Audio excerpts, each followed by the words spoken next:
Kinshasa Téléméongenge, cette belle cantique nous fait entrer dans l'atmosphère de cette émission, mesdames et messieurs. Bonsoir, bienvenue dans cette émission exclusivité. Kinshasa Téléméongenge, il faut que nous ayons la paix. La paix, un petit mot de 4 lettres, mais avec une puissance qui peut dévaster des choses, qui peut résoudre notamment le problème. Mère Thérèse a dit, si vous voulez faire la promotion de la paix dans le monde, rentrez chez vous et aimez votre famille. Si la République démocratique du Congo, c'est une famille, alors nous avons des montagnes qui sont élevées dans leur famille, que nous devons attendre de la paix pour que les choses aillent de l'avant. Vous avez compris que nous parlerons exclusivement de la paix ce soir, messieurs, dames. Nous continuons avec le même décor de l'autre fois. Cette fois-ci, à ma droite, c'est Gino Rema du Charisma. Bonsoir Gino. Bonsoir Pati. Bonsoir. Et Madame Bissosa à ma gauche, à droite de vos petits écrans, de RTCA, Radio-Télé Catholique. Vous êtes content de ce beau cantique, hein? En tout cas, très contente. Et surtout qu'aujourd'hui, c'est le dimanche du Christ Roi, où l'Église célèbre Christ Roi. Je suis vraiment dans la joie. Voilà. Dans la joie. Hein? Alors, nous rappelons que Gino Remaele de la radio Top Congo. Et notre invité, c'est l'invité permanent, l'ambassadeur Pasteur Mugalou, le roi de la distanciation sociale. Bonsoir Pasteur. Bonsoir, bonsoir Ambroise. Contrairement aux gens qui pensent que vous êtes catégorique à tout ce qui n'est pas lié à votre religion directe, vous voyez que c'est une émission qui commence avec le cantique purement catholique. Et pourtant, vous avez dit tout à l'heure que ça vous inspire, cette belle chanson. Oui, ça m'inspire. J'aime beaucoup cette chanson parce qu'elle a été composée par une montagne spirituelle. Le cardinal Monsengo, c'est lui-même qui a composé le texte et qui a composé la musique et il a chanté. C'est Psaume 72, verset 3. Les montagnes porteront la paix pour le peuple. Quelqu'un est dans la joie qu'il chante le cantique. Et donc, il produit le cantique qui doit produire la joie pour ceux qui vont chanter. Et de la joie, on arrive à la paix. Parce que la joie, c'est un fruit du Saint-Esprit. À partir de la joie, vous arrivez dans la paix. Si vous lisez Psaume 4, verset 8, avant de dormir, vous devez chercher la joie. Et la joie va vous emporter dans les lieux célestes pour que vous puissiez dormir dans la paix. Et donc, c'est véritablement une montagne qui a produit, n'est-ce pas, la paix au travers de la chanson qui produit d'abord la joie. J'aime beaucoup ces cantiques.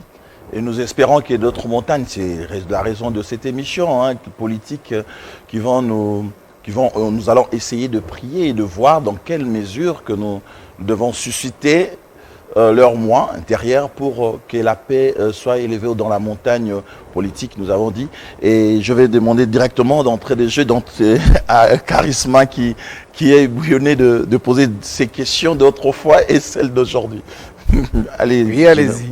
Alors, Pasteur, vous avez dit c'est une montagne qui a composé la chanson. Une montagne religieuse. Oui, montagne religieuse qui a composé la chanson pour apporter la paix du peuple.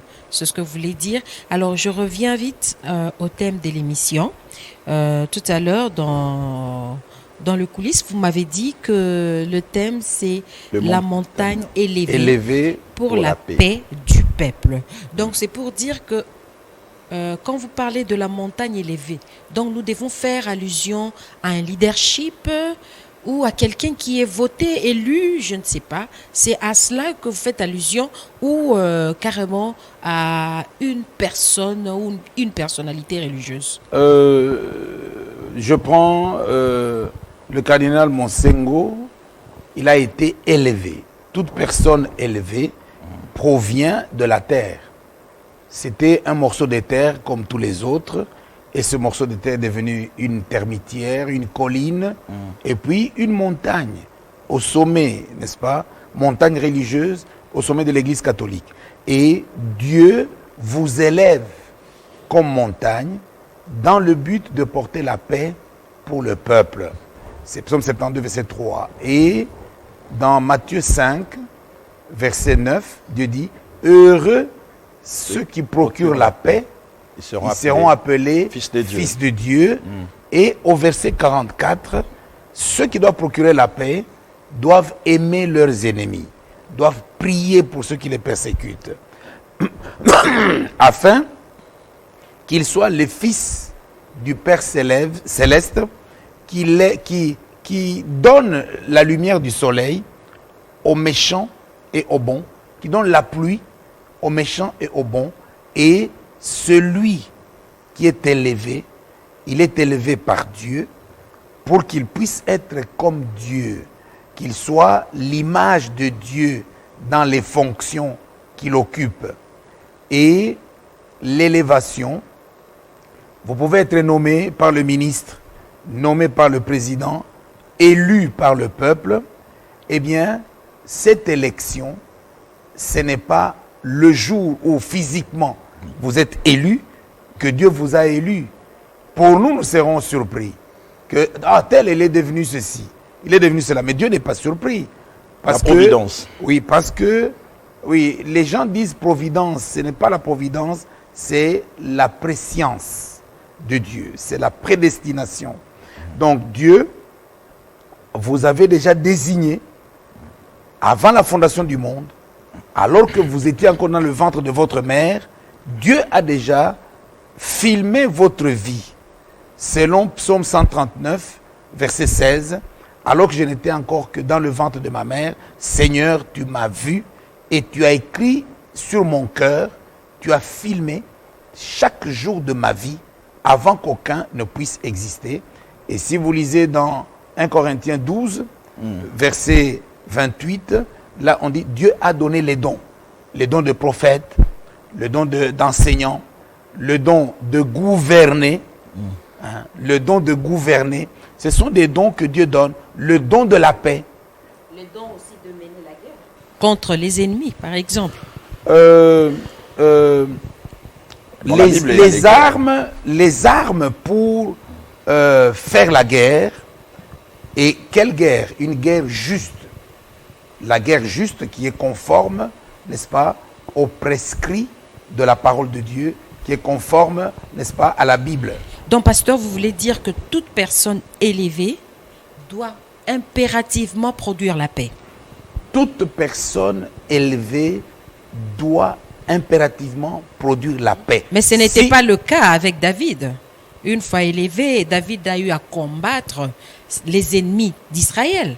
Il a combattu. Il a même combattu les ennemis qui étaient dans Israël, mais qui voulaient le combattre et qui voulaient sa disparition.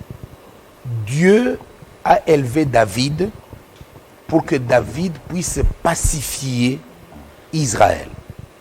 Parce que Dieu a dit à Josué, voici les limites du territoire que je vous donne.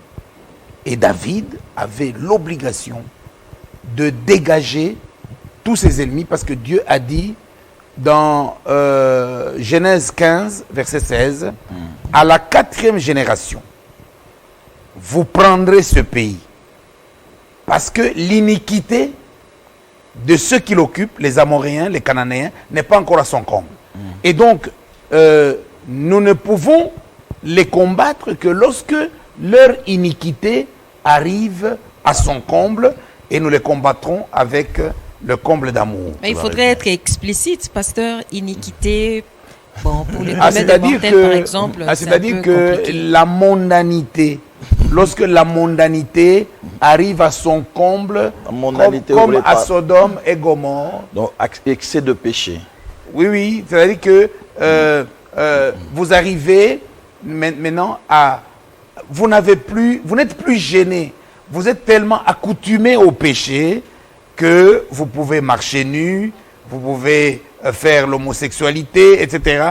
Et vous savez que même aujourd'hui, n'est-ce pas, en l'an 2020, vous voyez que les femmes sont en train d'atteindre ce niveau de l'iniquité qui arrive à son comble. Une femme peut marcher en collant n'est-ce pas, à midi, etc. Elle n'a pas honte, avec quelques bretelles, la poitrine dehors. Donc, l'iniquité est en train d'atteindre son comble. Mais son comble. D'autres parleront, pasteur, de... Et Dieu dit, lorsque l'iniquité atteint son comble, Lévitique 18, hein, un homme prend sa maman comme une femme, n'est-ce pas? Un homme prend une chèvre comme épouse, une femme prend un chien. Dieu dit au verset 25 que la terre vomira ses habitants. L'iniquité arrive à son comble, la terre vomit les habitants. Regardez le Rwanda avec le génocide. Les Hutus qui ont commis le génocide ont été vomis par le territoire. C'est ainsi que vous avez des gens, vous n'arrivez pas à être enterrés. On vous enterre et la foudre tombe. Vous êtes déterré encore et jeté, n'est-ce pas, dans le lac. Et on ne retrouve pas votre corps. Très bien.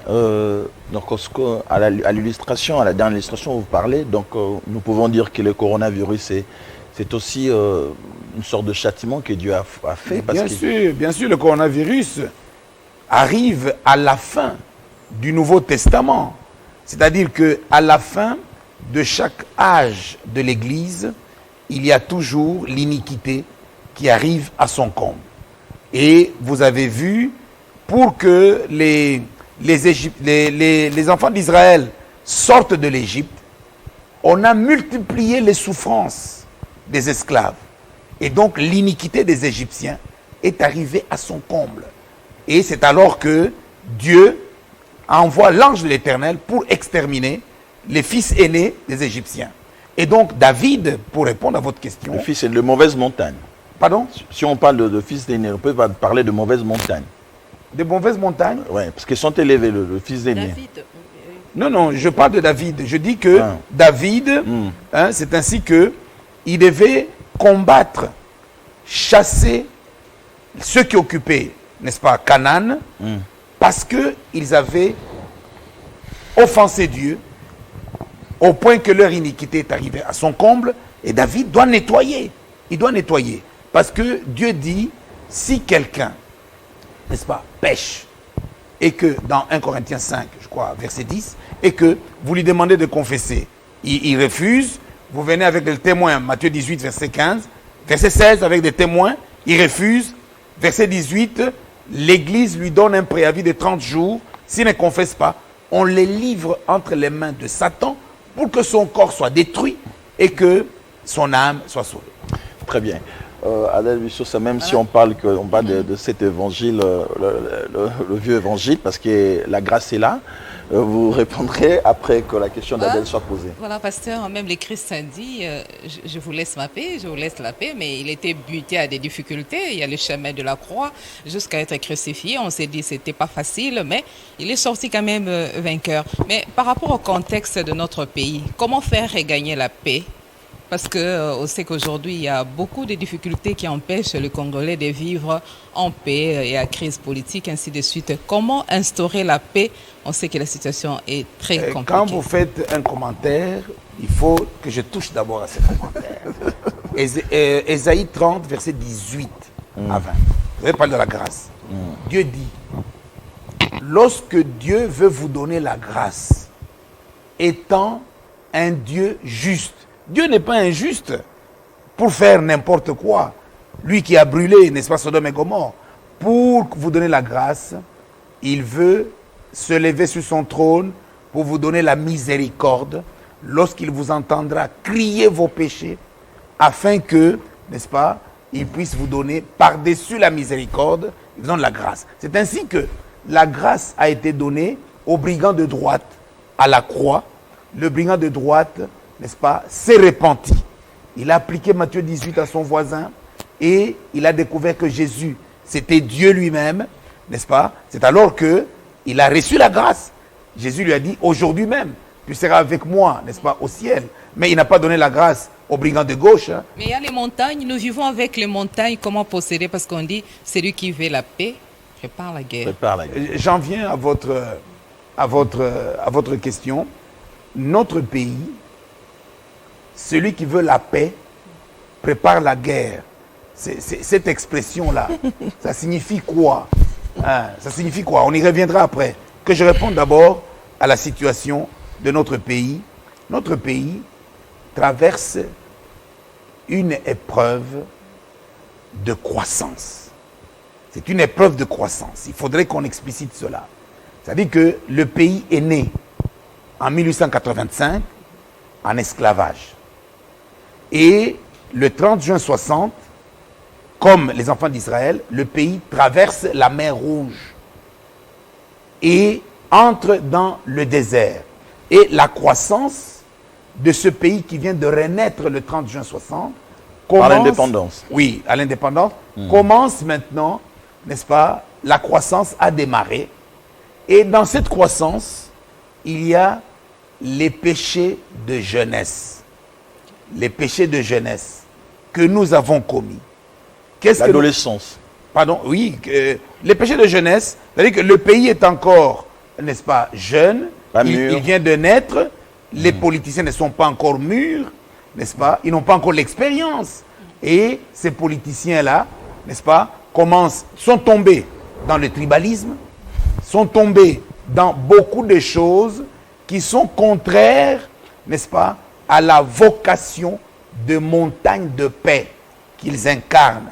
C'est ainsi que, parmi ces leaders, il y en a qui viendront violer une religieuse catholique, Anouarité.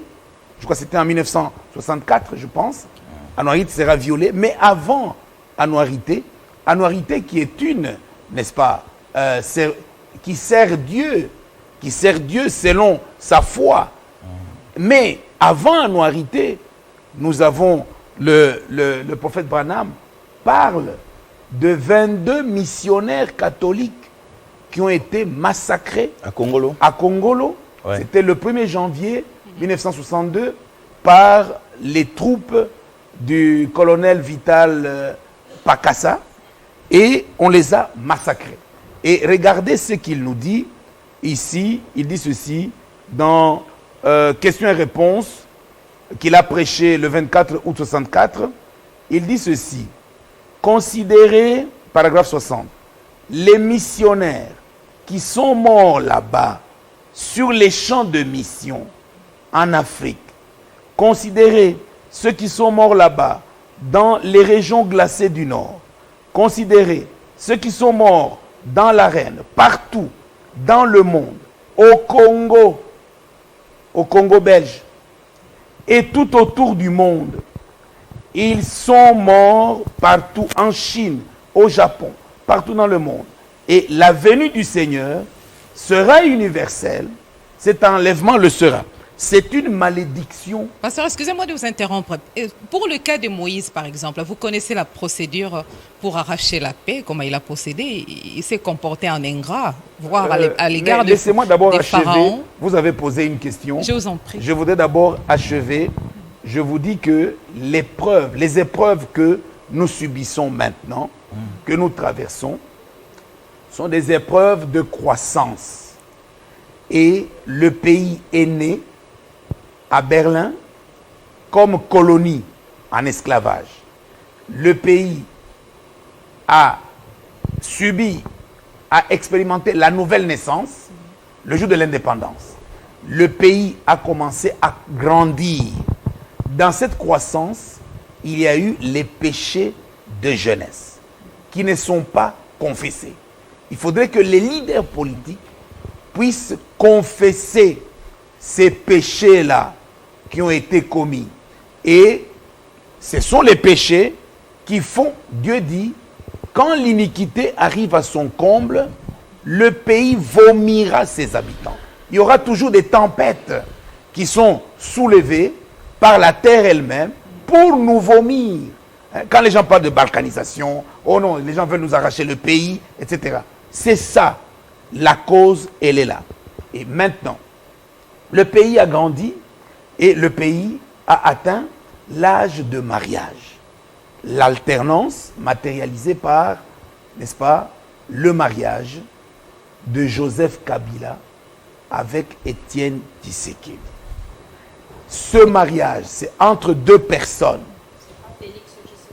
Félix Tshisekedi.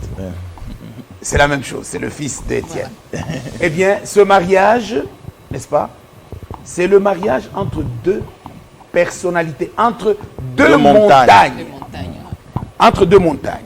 Mais maintenant, les frères et les sœurs de l'une, qui sont beaux-frères et belles-sœurs de l'autre, entrent en conflit. Donc, les turbulences, les épreuves, ce sont les beaux-frères, les belles-sœurs qui sont en conflit. Mais ce n'est pas leur mariage. Ce n'est pas leur mariage. C'est le mariage de Félix et Joseph. Eux, ils ont leur mariage. C'est ce qu'on a toujours vu. Parce que je voulais, excusez-moi de vous interrompre, parce que je prends les cas des Israélites. Ils sont restés longtemps en esclavagisme en Égypte. Pour quitter, ce n'était pas facile. Bien que Moïse a grandi dans la maison royale, excuse-moi si je... Alors, mais ce n'était pas facile qu'il quitte là-bas. Il s'est fait violence, Moïse, pour quitter, pour délivrer les Israélites. Comment vous appréciez la procédure? Parce que c'était juste pour gagner la paix, donner la paix aux Israélites. Mais il devait désobéir aux instructions du Pharaon. Il s'est comporté en quelque sorte en ingrat au Pharaon dans le but simple de libérer les Israélites pour la terre promise. Non, je pense que vous faites erreur. Moïse doit écouter ce que Dieu lui dit. Et pas Pharaon. Moïse doit écouter Dieu. Il est serviteur de Dieu. Moïse n'est pas égyptien. Moïse, il a la faveur d'être dans la famille royale. Hein? Mais il n'a pas considéré ces faveurs-là. Parce qu'il est né avec le don de délivrer le peuple. Le don de la foi pour délivrer son peuple. Et donc, il doit aller dans la direction de Dieu et non pas dans la direction de Pharaon. Très bien. Alors, pasteur, c'est ce que nous avons fait en 60. Exactement. Alors, nous étions déjà en train de voir le Congo grand, avec en plein mariage de Joseph Kabila et Félix Tshisekedi. Et les beaux-frères et les belles-sœurs soulèvent la tempête. Et ce qu'il faut faire...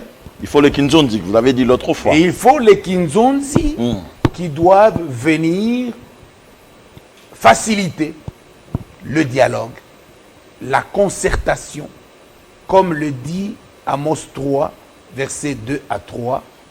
C'est moi qui vous ai choisi, vous seul, Joseph Kabila, Félix Tshisekedi.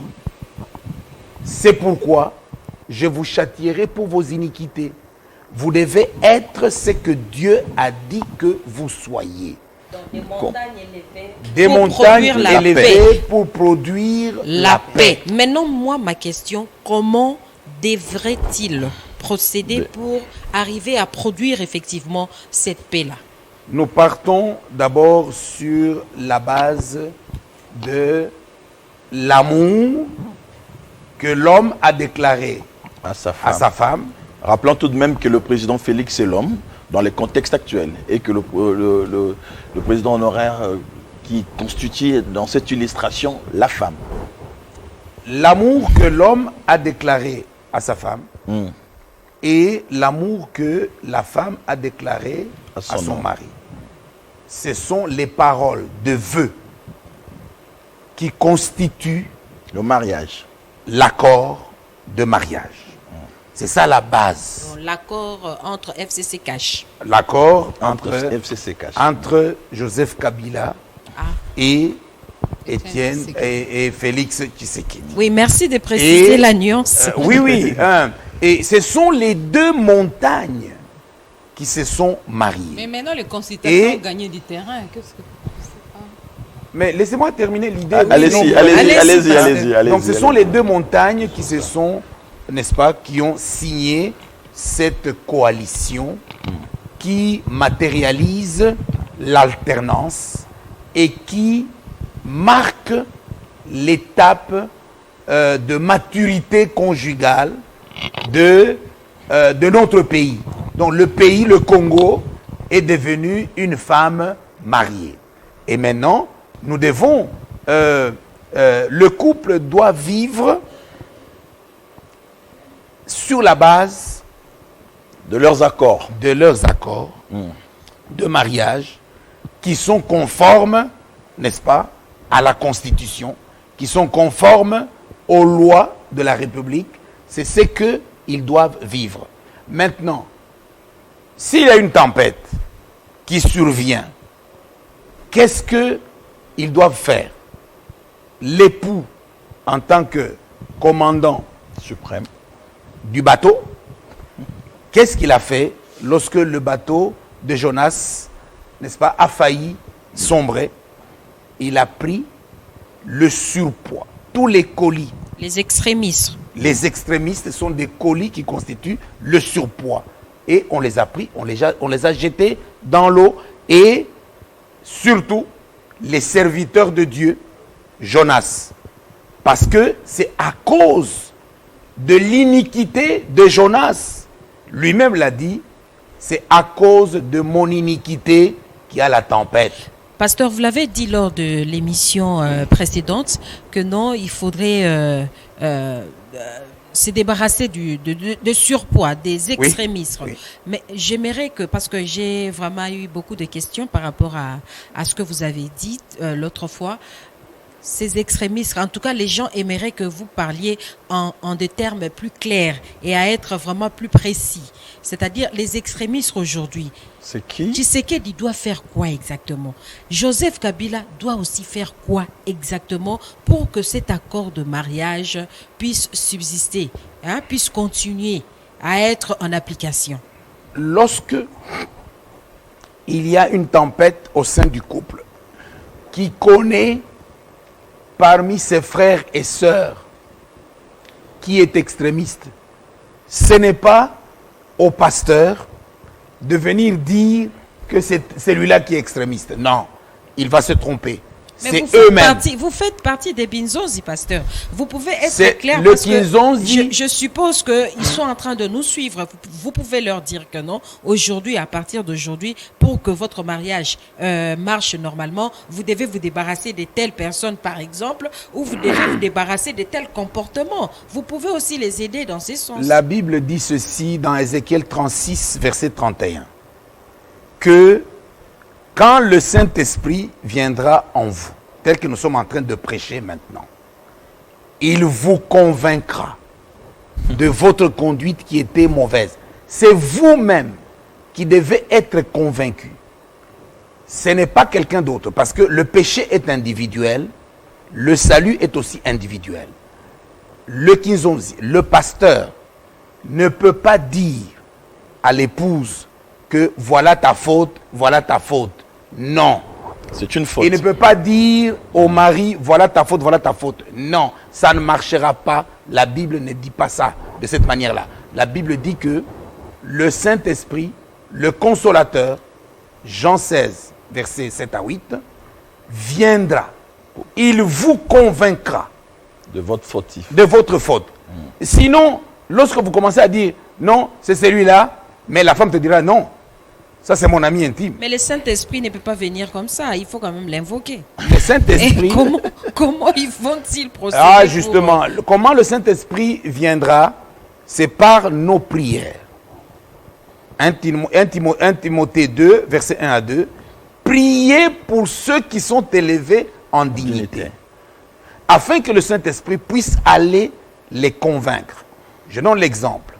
On a volé une camionnette dans l'assemblée du prophète Branham, dans son église. On a volé une camionnette. Les frères sont allés à la police. La police a dit non, il est déjà à 2000 km. On ne peut pas retrouver la voiture. Mais Branham leur a dit, nous devons convaincre le voleur. C'est ça la loi de Christ. Ils ont pris Matthieu 18, verset 18 qui dit, tout ce que vous lierez sur la terre sera lié au ciel.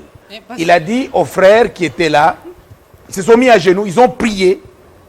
Vous ne voulez pas savoir Allez-y, allez-y. Allez-y, allez-y. Ils ont prié à 2000 km, le voleur a fait demi-tour. Il est revenu sur ses pas tout près de l'assemblée. Il a abandonné la camionnette, il a fui. Le prophète a dit, allez dans telle avenue. La camionnette est abandonnée là-bas. On a trouvé le carburant, était déjà brûlé à moitié, pour indiquer la distance que le voleur avait déjà prise. Et ça, nous le vivons, nous qui pratiquons la parole de Dieu. Les voleurs sont arrivés à la maison d'un frère en Afrique du Sud. Et ils ont commencé à voler. Et ils ont fini de voler. Lui s'est réveillé, il les a trouvés en train de partir. Il leur a dit, mais vous avez oublié, il y a la télévision. Parce que la Bible dit, en Matthieu, n'est-ce pas, 5, versets 37 jusqu'à 44, d'abord, aimez vos ennemis. Si on vous gifle ici, donnez l'autre joue. Et lui, il a voulu vivre cette écriture. Il leur a donné Ils se sont fâchés. Messieurs, qu'est-ce qu'il y a? C'est toi qui dois nous dire maintenant les choses que nous devons prendre. Ça ne va pas, non? Et ils sont partis déjà sous pression du Saint-Esprit. Ils n'ont pas fait 3 jours, ils sont venus remettre les choses qui étaient volées. Nous avons ces exemples que nous vivons. Et c'est de cette manière que nous devons fonctionner. Vous savez, lorsque vous allez dire à quelqu'un, tu as commis telle faute, tu as commis telle faute, ça c'est la procédure des magistrats. Romains 13, verset 4. Les magistrats sont serviteurs de Dieu pour la vengeance et mettre les gens au cachot. Mais un serviteur de Dieu ne peut pas se comporter comme un magistrat en allant dire les péchés de quelqu'un. Non, le consolateur doit vous convaincre. Donc, en résumé, si je vous comprends, excusez-moi Paty, que donc il n'y a pas de problème entre Joseph Kabila et Félix Tshisekedi. Le problème, ça vient des belles-sœurs, de beaux-fils, des grands-papas ou des beaux-frères, de beaux-papas, je ne sais pas. Mais vous le savez. Vous le savez. Est-ce que vous avez déjà entendu un jour le président Félix qui insulte le président Kabila? Alors, ce qu'il doit faire, c'est de se vous mettre l'avez déjà ensemble. entendu un jour, ou bien Kabila dit ceci ou cela. Non, ce sont les autres. C'est nous qui posons. Ce ne sont pas les deux. C'est nous qui posons Donc, des questions. c'est eux qui attisons le feu. Alors, Non, je voulais dire seulement que vous êtes témoin. Exactement. Prenez le temps, prenez votre verre. Allez-y. Mais nous allons faire une illustration de ce mariage, de ce qu'il est aujourd'hui. Nous sommes dans un mariage où il y a un souci. Il y a un souci. Le mari veut maintenant consulter les autres membres de la famille qui constituent sa famille biologique à lui. Mais il se fait que, il s'est dit, bon, ma femme à moi, il est beaucoup plus attiré par rapport aux extrémistes dont vous dites là. C'est un souci lorsqu'un mariage est fondé par des autres personnes qui ont des influences sur le foyer. Alors, comment est-ce qu'on peut débarrasser de la personne qui a l'influence dans un foyer, dans les cas pareils, comme nous vivons ici, de quelqu'un qui a de l'influence pour le FCC et quelqu'un qui a de l'influence pour le cash? Vous savez, lorsque un homme est en conflit avec sa femme, il ouvre un autre bureau, il commence à consulter d'autres femmes. Ça ne marchera pas. Ce n'est pas de cette manière qu'il faut procéder. Il faut dialoguer. Avec sa concrètement, bien sûr, est-ce que concrètement, vous, Ambroise, vous avez des problèmes avec votre femme, et puis vous ouvrez un bureau, vous commencez à consulter d'autres femmes? Généralement, les hommes procèdent de la sorte. Mais Généralement, les hommes procèdent de la sorte. Les hommes pas les femmes. Les hommes peuvent consulter le parent. C'est-à-dire que lorsque vous voulez stabiliser votre foyer, vous allez faire de cette manière-là? Non, on peut consulter la famille, on peut consulter sa famille, on peut consulter le parent. En disant, mais voilà ce qui s'arrive dans mon foyer, regarde ce que ma femme a fait, vous pensez que ça mérite? Bien sûr, les parents, oui. Parce que ce sont les parents qui ont parrainé, n'est-ce pas, le mariage. Et au-delà des parents, il faut consulter Dieu. Il faut consulter Dieu pour connaître la volonté de Dieu et les comment. Alors, pasteur, le président de la République est en train de faire des consultations. C'est vrai qu'il y avait une... Moi, je voudrais que nous restions élevés. Très bien. Vous êtes en train de me faire descendre, n'est-ce pas? On va vous élever, on va prendre la hauteur. Je suis en train de parler des principes, n'est-ce pas, qui fera que la paix d'un pays qui a atteint le niveau de maturité conjugale. Très bien. Et ce pays-là, ce n'est plus une fille célibataire, c'est devenu une femme mariée. Et les épreuves sont des épreuves conjugales. Et comment est-ce que on peut résoudre, à cela, n'est-ce pas? On peut traverser une épreuve conjugale. Et je vous ai dit que le capitaine de bateau, n'est-ce pas, il a connu des épreuves. Je vous ai dit aussi que Josué, n'est-ce pas, devait traverser les épreuves du Jourdain. Il devait traverser les épreuves des murs de Jéricho. Qu'est-ce qu'il a fait? Il a besoin de la clé. Il a besoin de la clé. La clé, c'est les directives que Dieu donne. Et quand vous exécutez ces directives, le mot de passe. Il faut chercher le mot de passe que vous allez exécuter. Ça revient. Ah, voilà. Pasteur, vous avez parlé de cette maturité de pays, mais il faudra qu'une maturité aussi de ses habitants. Vous pensez que les Congolais sont matures? Oui, spirituellement, les Congolais sont matures. Non, moi je voudrais poser la même question, abonder dans le même sens. Est-ce que vous pensez que les Congolais aident à la consolidation de ce mariage entre Joseph Kabila et Félix Tshisekedi? Oui, les Congolais, bien sûr. Mais les extrémistes, non. Hein? Donc, les Congolais sont matures. N'est-ce pas que les Congolais représentent les enfants de cette union? Mais bien sûr. Les Congolais sont les enfants de cette union. C'est le peuple. Donc, les montagnes porteront la paix pour le peuple. Donc, ils sont innocents. Et si les deux parents ne s'attendent pas, les enfants sont innocents, ils vont tout simplement subir. Ou ils ont l'air par des responsabilités. bon, les Congolais sont dans la vallée, les enfants dans la vallée. Et la paix doit venir de Dieu. La paix doit venir d'en haut. Et Dieu dit que priez, vous les enfants, priez pour les parents. Honorez les parents. C'est ce que Dieu dit. Éphésiens 6, versets 1 à 3. Honore ton père et ta mère. Pour que tu vives longtemps. Afin que tu sois heureux et que tu vives longtemps. Les enfants ne doivent pas insulter les parents. Pasteur, s'il vous plaît. Ils doivent plutôt prier pour les parents. Nous avons vu le père de l'Église catholique être reçu respectivement par le chef de l'État dans le cadre des consultations que... Mais pourquoi pas, je me dis, ce sont des bonnes paroles qui sortent de votre bouche. Je me dis, c'est Dieu qui parle à travers vous. Pourquoi pas solliciter, rencontrer vous personnellement, le chef de l'État, pour lui parler de ça en face? Mon rôle, il est dans la Bible. Prier pour ceux qui sont élevés en dignité. Mon rôle, je viens de le dire, lorsqu'il y a eu une tempête dans l'église du frère Branham, on a volé la camionnette, il a prié. Il a envoyé l'ange de l'Éternel. Mon rôle, c'est le rôle d'Abraham. Il a envoyé Eliezer. En vérité, il a envoyé l'ange de l'Éternel pour aller convaincre Rebecca qu'elle accepte d'être l'épouse de Isaac. C'est ça le rôle. Mon rôle, ce n'est pas un rôle politique. C'est un rôle spirituel.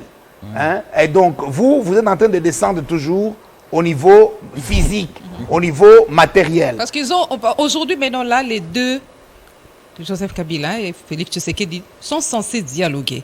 Mais apparemment, je ne vois pas les dialogues venir, parce que, à la lire où vont les choses, je ne vois pas les dialogues venir, parce que le chef de l'État avait procédé autrement, il tient aux consultations. C'est là où les bas pour compléter notre sœur, le souci est de savoir, c'est vrai, vous dites que vous priez, c'est bien beau, mais vous avez aussi le rôle de montrer le chemin, de montrer l'issue.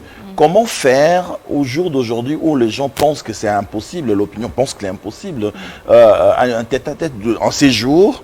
Et comment faire, vous qui êtes là, vous qui avez la parole, vous qui avez le verbe, vous qui avez les prières, pour que cela soit effectif? Je suis venu sur le plateau pour vous inviter, vous les enfants de ce mariage, de prier, à ne plus être spectateurs, comme vous êtes en train de le manifester. Donc je comprends bien. Pour nous sauver, le bon Dieu a trouvé que ça n'allait pas avec les hommes ici-bas. Il a jugé bon dépêcher son fils ici. Non, je voudrais vous dire que votre manière de poser les questions montre que vous êtes spectatrice, que c'est une affaire qui ne vous concerne pas et que ce sont les autres. Et vous me demandez à moi, mais vous faites quoi, etc. J'ai dit, nous, vous et moi, nous sommes dans la vallée. Et 1 Timothée 2, verset 1 à 2 dit, prions pour ceux qui sont élevés en dignité. Lorsque on a volé la camionnette dans l'assemblée du pasteur Branham, il a pris les brebis au nombre de 5 et lui ça fait 6. Ils ont prié et l'ange de l'Éternel qui était allé dans la fournaise ardente, l'ange de l'Éternel qui était allé dans la fosse aux lions, c'est le même ange de l'Éternel qui est allé convaincre le voleur pour à restituer la voiture. Et maintenant, quand la paix, donc je vous l'ai dit, quand la paix est brisée, qu'est-ce qu'il faut faire? Eh bien, il faut restituer la paix. On va la restituer comment? Justement, je suis heureux que vous puissiez présenter. Oui, poser la question. Justement, parce que c'était, vous parlez de l'enfer, le cosmos et le royaume de Dieu. Comment est-ce qu'on peut faire cette corrélation avec la paix que nous voulons, nous cherchons nous tous? Oui. Vous savez, la paix est un fruit du Saint-Esprit. La paix, elle est là-bas, dans l'Éden céleste. Là, on a écrit Apocalypse 3, verset 21. C'est le royaume de Dieu. En jaune. En jaune. Ouais. Le royaume de Dieu. Ici, tout au bord verdâtre, c'est le jardin d'Éden. L'Éden céleste. Et... L'Éden céleste. L'Éden céleste, oui. Ouais. Là où étaient Adam et Ève, avant de tomber, d'être chassés. Ça existe toujours. Mais bien sûr, ça n'a jamais été supprimé. Ah bon? Oh là là. Mais qui a supprimé ça? Ça n'a jamais été supprimé. Adam a été chassé. Genèse 3, verset 24. C'est ainsi que Dieu le chassa du jardin d'Éden. Il n'a pas dit il supprima. Il le chassa du jardin d'Éden et il plaça les chérubins à l'Orient. C'est ça l'Éden céleste.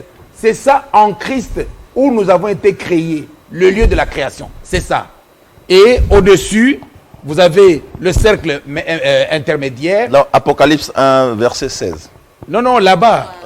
Okay. Vous avez au-dessus, vous avez la dimension des anges qui sont restés fidèles à Dieu. Et au centre, vous avez le trône de la grâce.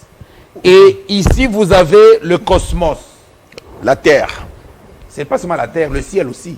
Hein? Donc, vous avez le cosmos avec les étoiles, n'est-ce pas, lune, soleil, etc. C'est ça le cosmos avec la terre, l'univers.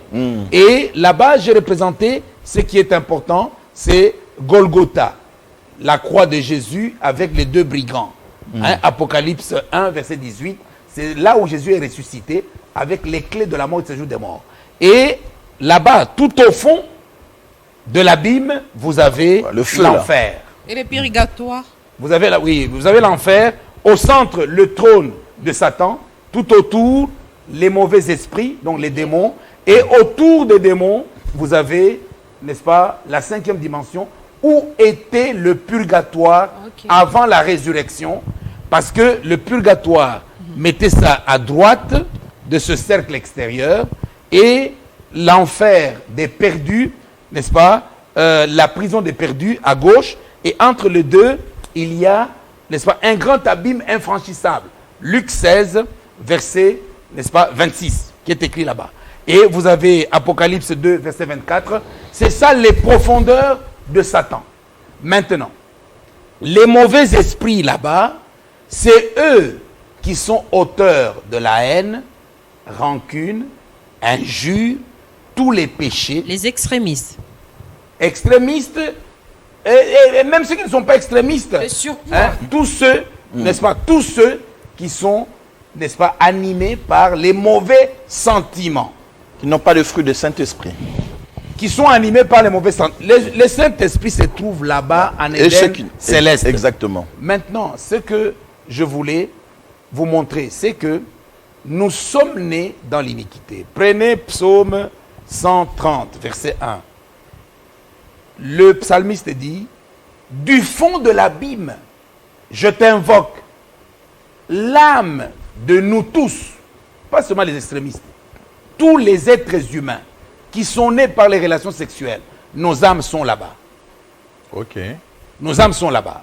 Et c'est pourquoi David a dit, quand je marche dans la vallée de l'ombre de la mort, c'est là-bas C'est là la clé de la mort et du séjour des morts. Il n'y a que Jésus qui détenait ça. C'est pourquoi tous ceux qui sont nés en Égypte, depuis Adam jusqu'à ceux qui sont nés en Égypte, tous quand ils sont morts, jusqu'à Jean-Baptiste, sont allés là dans le purgatoire dont il parle. Parce qu'ils n'avaient pas encore la clé, le sang de Jésus pour sortir des profondeurs. C'est de cela que je voudrais vous parler. C'est-à-dire que quand quelqu'un se fâche, c'est parce que son âme se trouve là-bas. Quand quelqu'un insulte, c'est parce que son âme se trouve là-bas.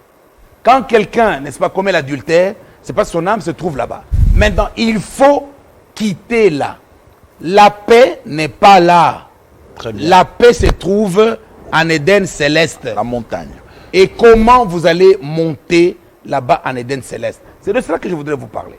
Très bien, mais nous trouvons que ce croquis, cette illustration, en tout cas, vaut toute une émission pour une explication.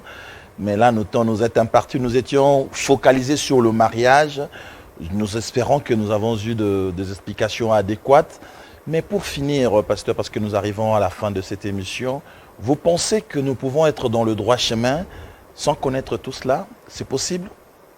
C'est impossible. Donc nous devons d'abord connaître.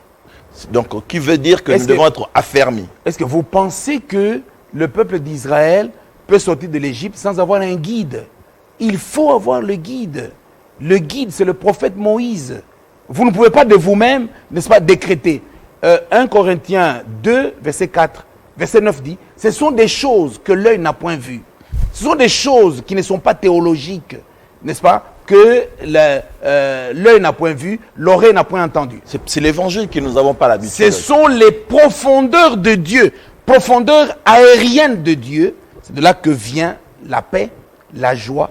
Profondeur souterraine, n'est-ce pas, de Satan. C'est de là que viennent toutes les turbulences que nous connaissons. Et nous avons besoin d'un guide pour nous apprendre à prononcer comme Jésus: tempête, silence, tais-toi. Et c'est de cela que je voudrais vous parler. Très bien. Nous osons croire que ça sera pour la prochaine fois. Mon peuple périt par manque de connaissance. Nous voulons avoir cette connaissance pour que nous ne périssons pas. Merci beaucoup. Merci à toi, Réma, pour la radio Top Merci Congo. beaucoup, Pati. Merci. Et merci Adèle Bissosa pour la radio catholique. Voilà. Catholique. Non, merci. Les montagnes, mes montagnes sont tombées, moi personnellement. Merci à vous, monsieur l'ambassadeur, pasteur Mougalo, pour votre abnégation, votre vocation. C'est toujours un plaisir de venir apprendre parce qu'à chaque fois que vous êtes sur nos plateaux, nous avons toujours des réactions, hein, nous apprenons quelque chose. Et je crois qu'au-delà des enfants de Dieu, tout un peuple est content de savoir ce que vous amenez à la place publique. C'est votre manière de faire les lobbying. Et merci à vous aussi, chers amis téléspectateurs, pour cette aimable attention. Sinon, restez branchés au programme de Télé 50. Entre-temps, prenez soin de vous. La vie, elle est bonne.